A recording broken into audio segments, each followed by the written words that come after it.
Bonjour, je vous présente cet ouvrage. Joël Dor, le père et sa fonction en psychanalyse.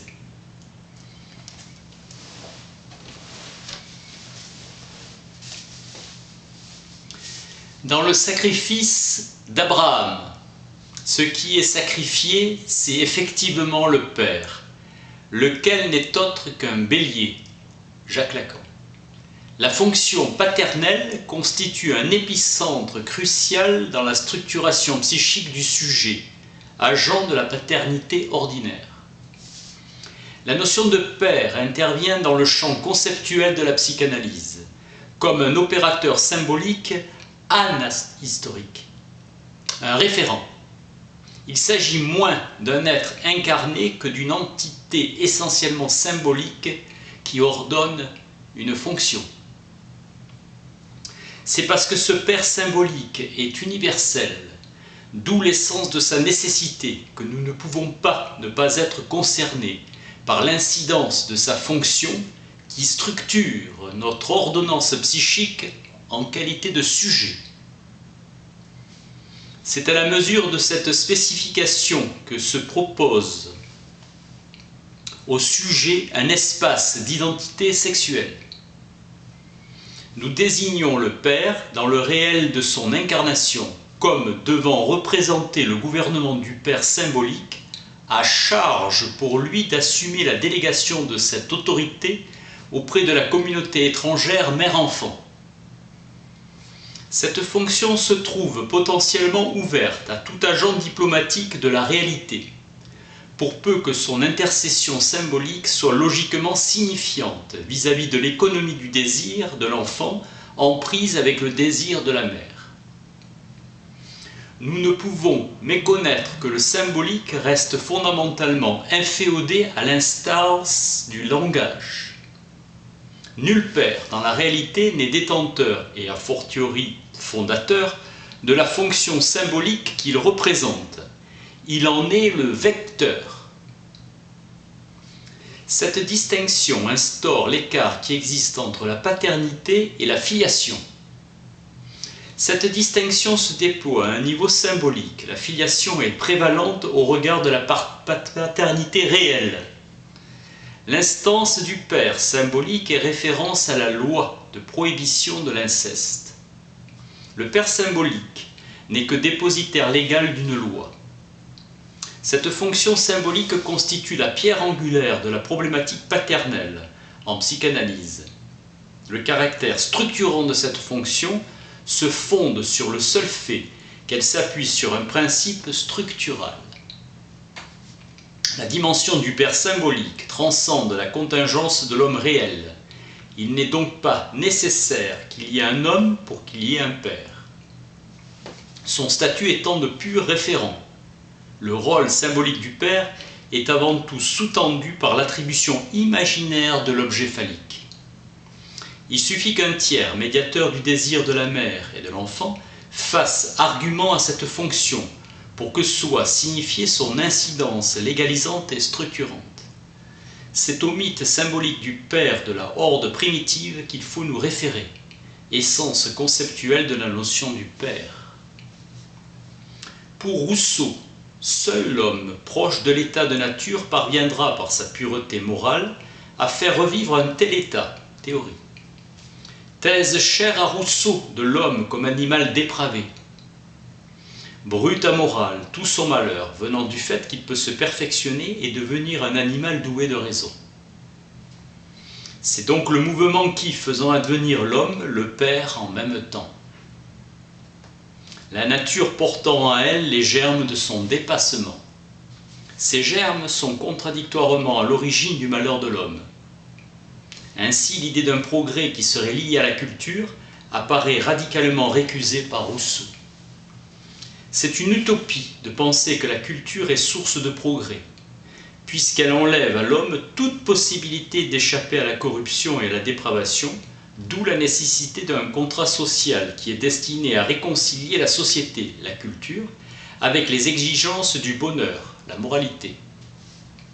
Tout ce qu'il y aura d'universel dans l'homme constituera sa nature. le reste étant alors nécessairement apporté au compte d'un produit de culture, lévi-strauss. La prohibition de l'inceste est le substratum commun, la loi universelle. Critère rigoureux qui permettra de séparer la culture de la nature. Tout ce qui est universel chez l'homme relève de l'ordre de la nature et se caractérise par la spontanéité, et que tout ce qui a trait à une norme appartient à la culture, présentant les attributs du relatif et du particulier. C'est parce que la loi de prohibition de l'inceste est à même d'établir la limite entre le naturel et le culturel que l'ordre oedipien peut légitimement se présenter comme le substratum universel qui assigne la dimension du naturel chez l'homme. De cette prohibition originaire de l'inceste que s'efforce de rendre compte le mythe freudien du père de la horde primitive. Prenant appui sur la conception darwinienne d'un père violent, jaloux, gardant toutes les femelles et chassant ses fils à mesure qu'ils grandissent. Cette horde primitive est une bande de frères vivant une tyrannie sexuelle forcée. Ils finissent par décider la mise à mort du tyran, le tuent et le consomment au cours d'un repas cannibalique. Caractère ambivalent de cette fête cannibalique, sentiment contradictoire formant le contenu du complexe paternel. Ils l'haïssaient mais l'aimaient et l'admiraient. Après l'avoir supprimé, après avoir assouvi leur haine et réalisé leur identification avec lui, ils firent preuve de repentir et éprouvèrent un sentiment de culpabilité. Le mort devenait plus puissant qu'il ne l'avait jamais été de son vivant. Ce que le père avait empêché, les fils se le défendaient eux-mêmes en vertu de cette obéissance rétrospective. Ils désavouaient leur acte en interdisant la mise à mort du totem, substitut du père, et refusent d'avoir des rapports sexuels avec les femmes qu'il avait libérées. Le sentiment de culpabilité qui engendre originellement ces deux interdits se retrouve à l'œuvre dans la situation oedipienne à travers les deux désirs fondamentaux réprimés. La mise à mort du père et les exigences sexuelles envers la mère, complexe d'Oedipe. Ce mythe élucide la notion de père, telle que nous pouvons en saisir la fonction dans le champ d'investigation de l'inconscient. La fonction paternelle du père sera structurellement identifiée à la fonction phallique. La source à cette identification est à repérer dans la logique même qui anime le développement du mythe de la horde primitive. Freud insiste sur la nature des sentiments contradictoires exprimés par la bande fraternelle à l'endroit du tyran. Vestige de cette ambivalence chez les enfants et les névrosés, l'amour et la haine mobilisés vis-à-vis du despote. Ce débordement introduit l'idée d'un repentir associé à un sentiment de culpabilité, dette à tout jamais inscrite que rien ne pourra effacer, si ce n'est en l'honorant symboliquement au prix d'un interdit auquel on vouera le culte d'une obéissance rétrospective. Le père mort encore plus puissant qui impose rétrospectivement l'institution de l'interdit de l'inceste. L'action accomplie, l'animal tué et pleuré et regretté. Les plaintes que provoque cette mort sont dictées et imposées par la crainte d'un châtiment et ont surtout pour but de soustraire le clan à la responsabilité du meurtre. L'animal totémique sert de substitut au père. Le repentir et la culpabilité qui font cortège au deuil instaurent le défunt en un lieu unique où il conviendra désormais d'assurer un culte. Ce culte aura pour objet d'édifier symboliquement l'homme qui avait toutes les femmes, tel un Dieu à aimer, et vis-à-vis duquel chacun nourrira une dette sans fin. Institution symbolique de la prohibition de l'inceste. Lui seul possède l'attribut qui le fait à la fois haïr et admirer, seul ayant droit. L'homme en tant que père a à faire la preuve à un moment donné qu'il possède bien ce dont tout homme est dépourvu. Le statut de père est un pur référent dont la fonction symbolique est sous-tendue par l'attribution de l'objet imaginaire phallique. Il n'y a pas de question d'Oedipe. S'il n'y a pas de père, inversement parler d'Oedipe, c'est introduire comme essentielle la fonction du père. Lacan s'efforce de spécifier l'influence induite par les aléas de sa présence, la fameuse carence paternelle. Parler de sa carence dans la famille n'est pas parler de sa carence dans le complexe, car dans ce cas, il faut introduire une autre dimension que la dimension réaliste. Le père est une métaphore, un signifiant qui vient à la place d'un autre signifiant. Et là est le ressort essentiel du père, en tant qu'il intervient dans le complexe d'Oedipe, dimension conflictuelle. L'indistinction fusionnelle de l'enfant à la mère résulte du fait que l'enfant se constitue comme le seul objet qui peut combler le désir de la mère. L'enfant est lui-même objet phallique. Le père réel apparaît à l'enfant comme un ayant droit quant au désir de la mère, rivalité phallique. L'enfant commence à pressentir insensiblement quelque chose qui a toujours été là, l'incidence du désir de la mère à l'endroit du désir du père. Le père survient inévitablement comme un intrus privateur dans l'investissement psychique de l'enfant. Le père se manifeste à l'enfant comme interdicteur. La privation, jointe à l'interdit, ne peut que susciter chez l'enfant la représentation d'un père lui imposant d'être confronté au manque imaginaire de cet objet réel, qu'est la mère et dont il a besoin. Phallus rival du père aux yeux de l'enfant. L'enfant est désormais implicitement conduit à rencontrer la loi du père, déplacement d'un objet phallique qui inaugure le complexe d'Oedipe. Ce passage s'effectuera à partir du moment où l'enfant aura établi une association significative entre l'absence de la mère et la présence du père, signifiant nouveau le nom du père au signifié phallus.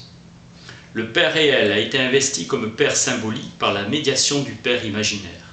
Cette référence au père, dorénavant associée à l'idée du désir de la mère, n'est qu'un pur signifiant, le nom du père. L'accès au symbolique assure la possibilité à l'enfant de pouvoir se manifester lui-même comme sujet. Lacan insiste à désigner cette incidence du signifiant phallique comme signifiant du manque dans l'autre. La dialectique oedipienne ouvre la voie à des potentialités de cristallisation significative dont dépendra directement l'organisation des principales structures psychiques.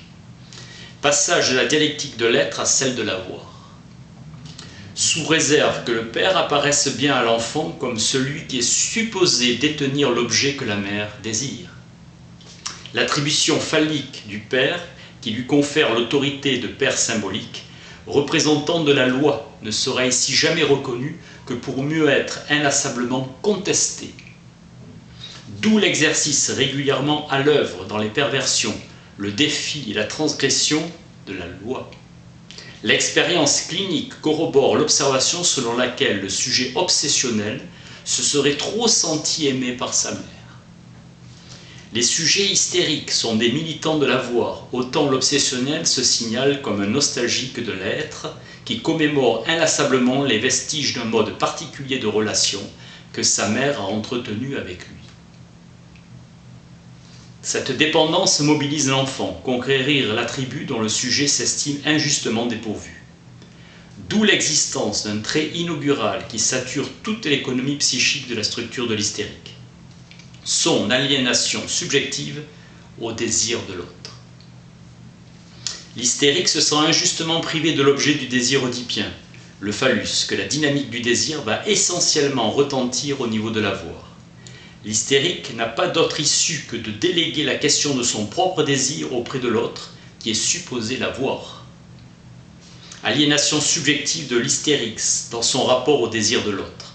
L'hystérique a servi son propre désir à ce qu'il imagine ou pressent être le désir de l'autre, élection privilégiée de la place du maître.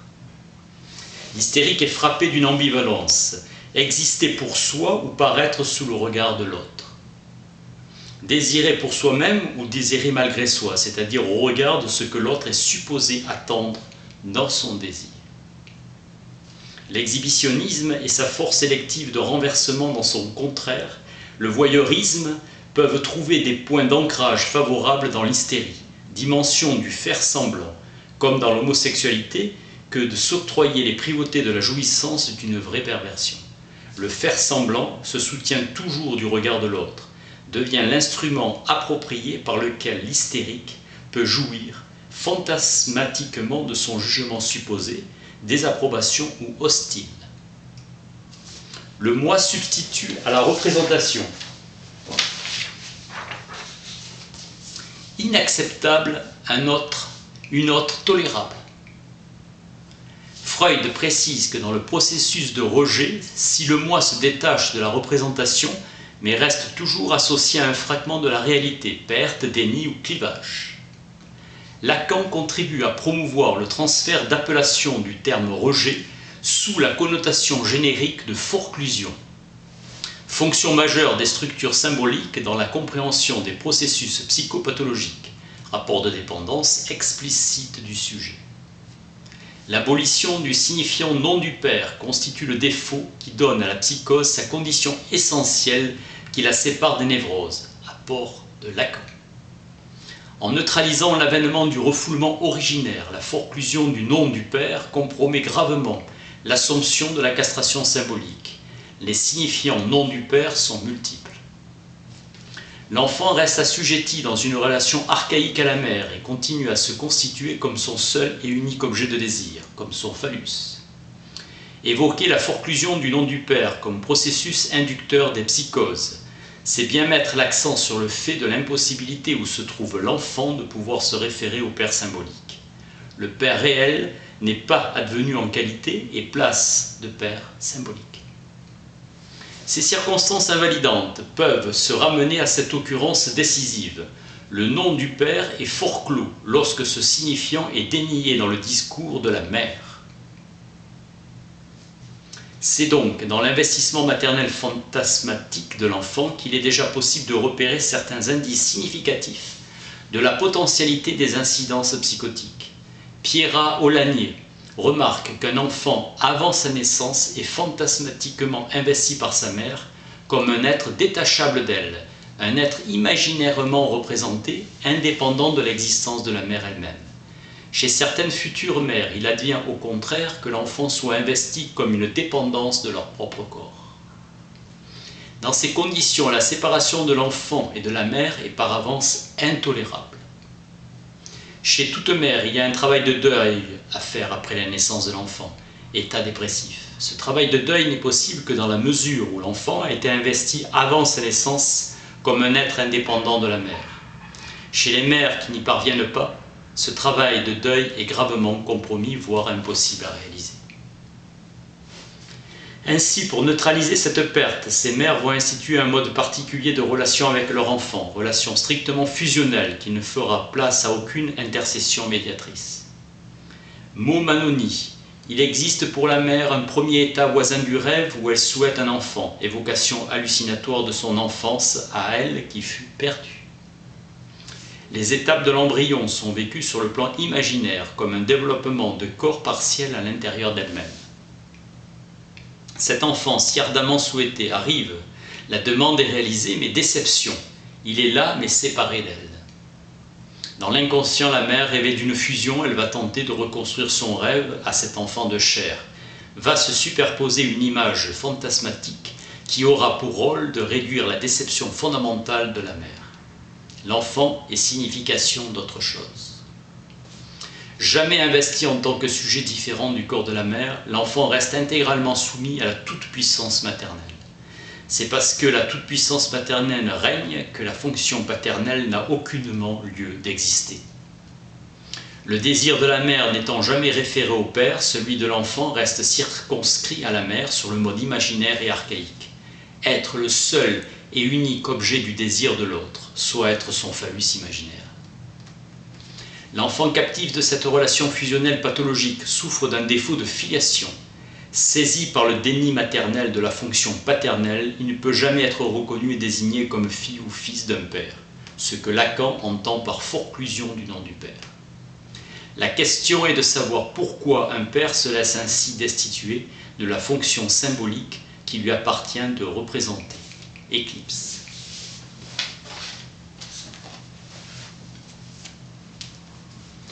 Joël Dor, le père et sa fonction en psychanalyse. Merci.